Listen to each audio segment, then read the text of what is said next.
I think one of the biggest things that high intensity training gives me is the ability to manage my emotions better. And I think that's another proxy for success.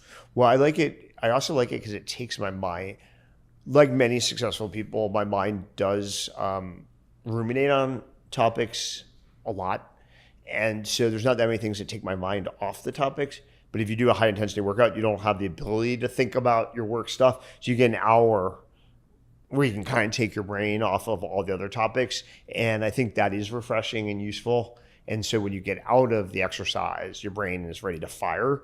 And I think that's been productive. Like my phone, I don't get distracted with my phone. Like my phone doesn't come with me when I'm doing high intensity training.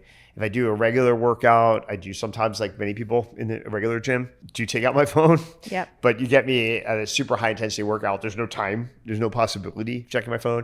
And I think an hour or two not being near my phone is a very productive offset to the rest of my day. You said that out of about 7 years of exercise, you've probably only missed 7 days. And even that has really upset you. Oh, it drives me crazy. Like, so I measure this and post it once a year. The benefit of having worn this is there's various apps that synthesize the data and make it like more intuitive, like UI wise. But anyway, so since 2000, at least 15, maybe before, I've measured, every workout every day. And in the last few years, actually the last 2 years, I haven't missed any days, but over the last 7 years, I missed 7. Which is annoying. There's one day coming up that I'm a little nervous about.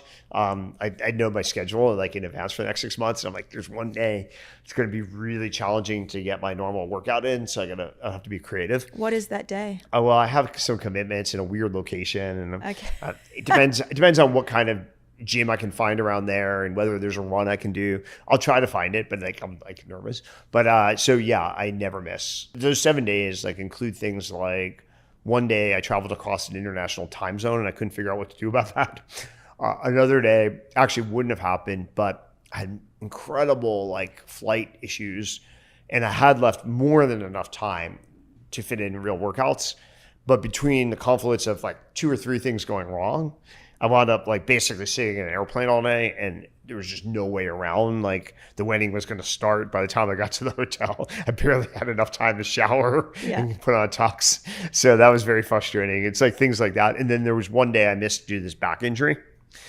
Literally when my doctor found out the first time, when I talked to my regular doctor about it, my concierge physician, he's like, this sounds like you're going to have to be pretty casual for about a month. So when I talked to my specialist, I was like, you have about 24 hours to fix me. Yeah. And he did. You seem so maniacal about this, right? Yes. And which is great, right? So let me derive where this comes from. Yeah. One of my favorite expressions in life is called no days off, hashtag no days off. It's kind of like an expression that became popular for a while when the when the New England Patriots were winning a few Super Bowls, and when they had their parade to celebrate, whatever Super Bowl number X it was in a row, and Bill Belichick on the podium was like, well, the reason we won was because we took no days off, and so it became a good mantra. But if you take a step back, everybody talks about compounding habits, and I think basically I just